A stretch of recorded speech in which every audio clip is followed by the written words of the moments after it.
parole en islam.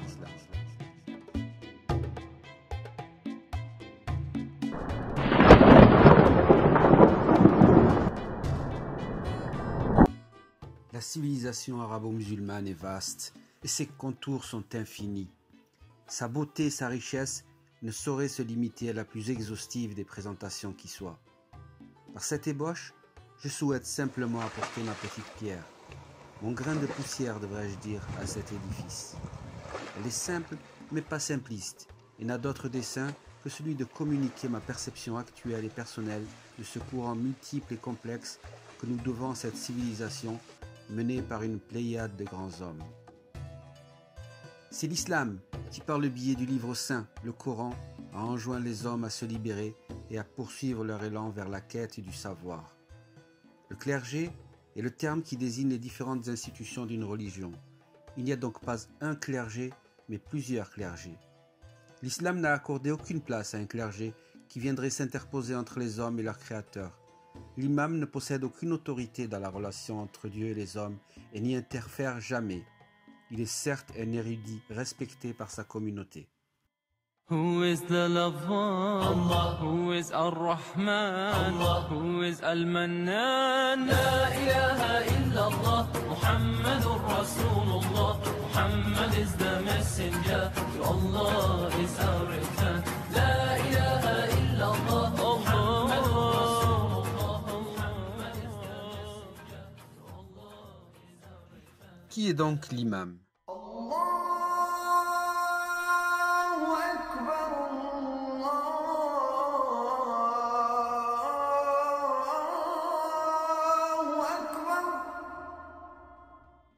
En premier lieu, l'imam est un musulman qui dirige la prière, habituellement dans une mosquée ou une salle de prière.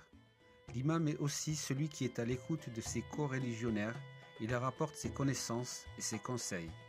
Dans certains pays, surtout les pays musulmans, il faut un certain niveau d'études religieuses pour devenir imam. Mais dans d'autres pays, les pays non musulmans entre autres, il peut y avoir un manque d'organisation qui fait qu'une personne qui obtient la reconnaissance des autres musulmans de son entourage peut alors diriger la prière à la mosquée ou à la salle de prière. Mais c'est rarement le cas dans des lieux qui sont rattachés à de grandes organisations musulmanes. L'islam reconnaît 3 niveaux pour un imam. Premier degré, l'imam des 5 prières pour les prières quotidiennes. Deuxième degré, l'imam khatib égale prédicateur du vendredi pour la plus grande prière du vendredi. Troisième degré, l'imam mumtaz, c'est le grand cheikh enseignant.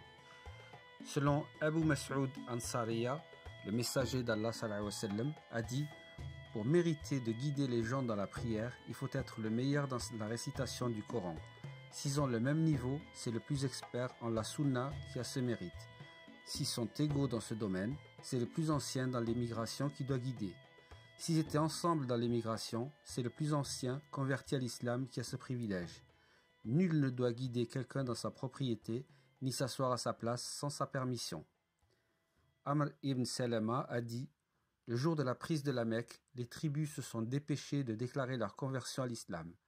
Mon père est venu trouver notre tribu et leur a dit « Par Allah, je suis réellement venu de la part du prophète sallallahu alayhi wa sallam. » Il a ajouté « Faites telle prière à telle heure et telle prière à telle heure. Quand débute l'heure, l'un de vous doit appeler à la prière. Celui qui vous guidera doit être le meilleur dans la récitation du Coran. Ils ont cherché et n'ont pas trouvé meilleur que moi grâce à ce que j'avais appris des caravaniers. Alors, ils m'ont placé devant pour les guider dans la prière alors que je n'avais que 6 ou 7 ans. » Soyons vigilants. Il n'est pas question ici de remettre en question le rôle essentiel des ulama, des imams, des érudits et autres autorités religieuses, ni de les fustiger. Bien au contraire, ils sont essentiels en islam. Mais il ne faut vénérer qu'Allah subhanahu et n'adorer que lui au risque de devenir un associateur. C'est donc pour cela et pour éviter toute dérive que le lien entre le fidèle et son créateur ne saurait être altéré par quiconque.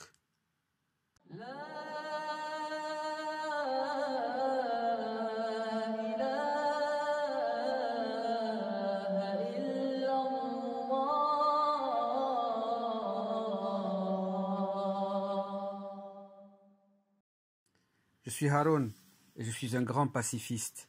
L'islam que je connais simple et m'a été transmis dans la douceur des générations. Je ne suis pas érudit en islam, mais je crois à la simplicité des choses. Je n'ai été nourri que de tolérance et de respect d'autrui, mais également de grands principes qui sont les vecteurs essentiels de l'acceptation de l'autre, de sa différence et de la grande richesse de toute la civilisation humaine. Dans les prochains épisodes, j'évoquerai quelques-uns des grands hommes qui ont constellé le ciel de la civilisation arabo-musulmane, mais aussi des grandes femmes érudites qui ont marqué l'islam d'une empreinte indélébile. J'aborderai aussi des sujets d'actualité avec un seul souci, le respect et le droit à la différence. À ce sujet, il y a par exemple la laïcité. C'est pour moi ni s'effacer, ni effacer les autres, mais on aura l'occasion d'en parler. Voilà, j'espère que cette vidéo vous a plu. N'hésitez pas à vous abonner, à liker, à laisser des commentaires, et n'oubliez pas que la patience est ce qui nous rapproche de Dieu.